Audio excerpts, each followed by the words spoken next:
That's the Hard-Ons. The veteran Aussie punk band has just released a new album. It's titled Ripper 23, along with the participation of new vocalist Tim Rogers, who you know formerly of UMI. We located founding guitarist Peter Blackie Black at home in Sydney and asked him what keeps him going after 40 years of rockin' and rollin'. Because I love it. Yeah, there you go. So I have no choice, really. I hear you. Yep. I was just digging around in my record collection. I did have this. You can tell my accent is American, but so I got that back in the States when I was working in radio back there. So it's good to see. What do you remember? What do you remember of this period? Just we were a bunch of young kids and started doing it. Our first sort of couple of times in the studio, and just how exhilarating it all felt to, I fantasized about it for ages because, we started jamming when we were, from the ages of, 13, 14 up. So, by the time we got to 8, by the time I got to 18, because I was the youngest, and we could start playing in bars. Yep. And, then, grab a collection of songs and then, have people go, oh, I'll record you. So, I just remember how exhilarating all that was to actually to start doing it. Yep. So now the band's entering a new phase. You've got Tim Rogers singing with you. I know he sang on the previous album, but this is the one where he's taken more of a collaborative, job as far as writing and recording and all that stuff. So tell me how that's worked out for you, because you've been there since day one. Oh, really well, because I have to try and sort of say these sort of things without sounding really dicky. But good luck. I know. The thing with Tim is his voice is so fucking soulful. So, hearing what he could do and what he was doing in the studio when we did the first record with him, obviously, my mind was like, oh man, I'm going to try this and I want to try that and I want to try this. Yep. And so that's what this record felt more like for me. It felt, like in a lot of ways pushing more forward because we could. Because now, the new member, it's like when you get a drummer who's shit hot. It's like, fuck, we can do this, we can do that. Now we've got a singer who's shit hot. So, we can we can push the melody and soulfulness elements a little bit further as well. But even despite that, one of the other things for me, I think it's really weird. Like as I'm getting, older, I'm also looking back quite a bit as well. And I feel that maybe since our album Peel Me Like an Egg, I've sort of reconciled, as a little kid, before I knew what punk rock was, I loved rock.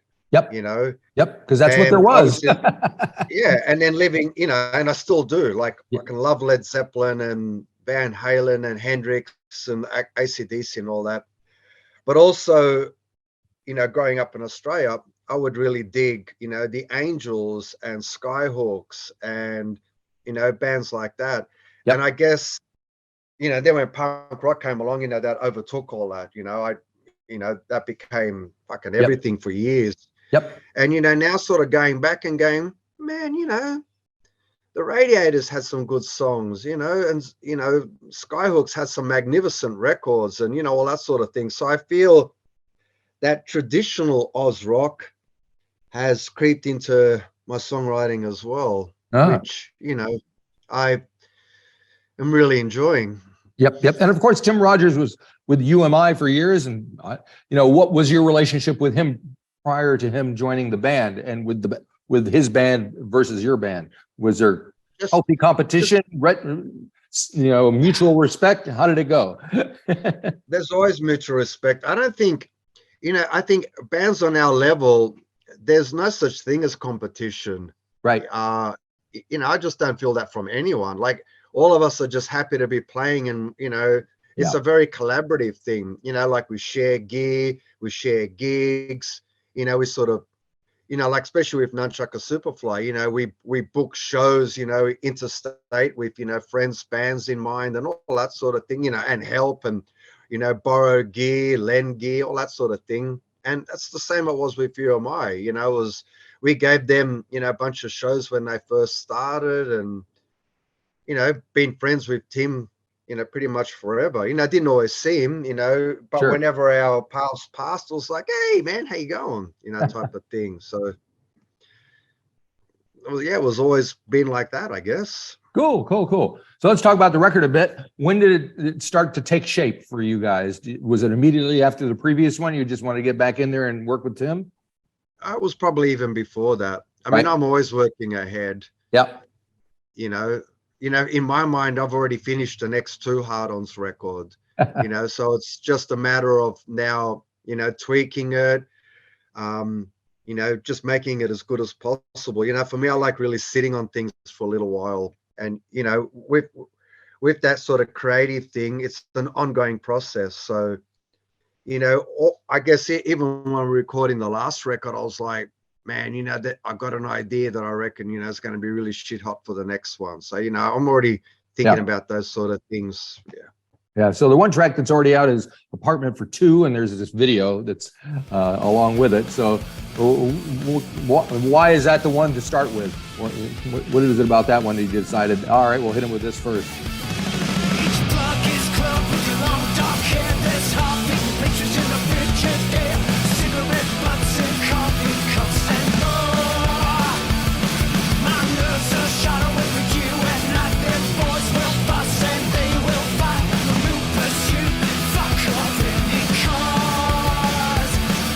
Well, when it comes to shit like that, I kind of let the other guys decide. Right. Because I felt it wouldn't have been my first choice. What would your first choice have been? The song In Falls Everything. Okay. Just because I was just fucking so stoked with it. But, you know, I think Tim sometimes thinks more in terms of, I know he still has this really bizarre, not lack of confidence, but he's like, oh man, I'm the new guy, you know, right. And I don't want to come into the band and have people go, you fucking changed them, you know, where it's, you know, it's us four, you know, we work as a unit. So if there's any change, it's brought upon by everyone, not just one. And it's because it's what all of us want to do. And I think that song, Apartment for Two, does have a very traditional Hard-On sort of feel to it. Right. So I think he was like, you know, let's for once be fucking obvious and, you know, start off with, you know, what I think is the most obvious track. Very good. Did you have fun making the video? How much did you have to do with the video itself being made, a concept or whatever? All as well. We had no time for that. So yeah, we let Jono, who we've worked with for heaps of time and who's also, you know, doing the documentary on us. Right. And he goes, I got a great idea for a film clip. And it's like, go for it. And he showed us and we were like, you pulled that out of nowhere. Right. Like we were very happy with it. So how do you like the idea of having a documentary made about the band? I mean, it's cool, right? Yeah, it's cool. Right. So the song that you picked, In Falls Everything. So tell me about that. Big balls have a swing if you get them. Big balls is what I got. I think of myself out of corners and think myself straight up to the top. I like working, like lyrics for me is the hardest thing. So I do a lot of stuff that's obviously, you know, you get a lot of people talking about how they disguise shit. But that to me is a song about lack of confidence hidden under a extremely loud and boisterous veneer. And I don't know, it was just fun to sort of do. And I kind of do that a lot, which I guess just says a lot about myself. And I don't know, I just did it in a way that I thought was catchy. Right. Well, that's always good. But I did really like the fact that that song had a really balls to the wall, old school rock feel. Yep. Like real pounding on the bass and drums with guitar sitting on top and Tim's fucking awesome voice floating on top of it. Like to me, it's like one of my favorite songs on the record. So cool. It really came together. Now there's a couple of shorter tunes. There's one that's like 36 seconds long, but one that kind of grabbed my ear was Grandiose. which is about a minute and a half long, and it sounds very hard and almost death metal-y. What's going on there?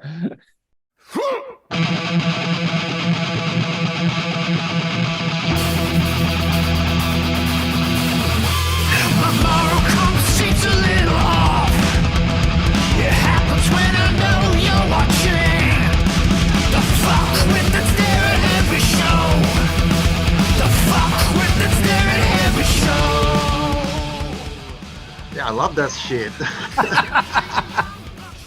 You know, I mean, fuck, I love everything from, you know, the most brutalist grindcore to, Right. you know, fuck the Beach Boys. So, you know, every now and then I just love, you know, I thought the last record didn't have a lot of that grindy, full-on brutal punk rock stuff. So this time, you know, we felt like, I don't know, just having a little bit more of a blast.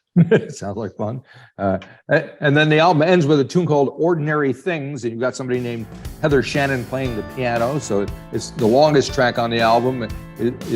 Tell me about that, why it's at the end. What are you trying to say here? Ordinary things and ordinary days are running through my fingers like razor blades. Look, it's a song I had sitting for a while, and I initially thought, well, I'll just do this solo because it's, you know, a little bit too out there for Hard-Ons.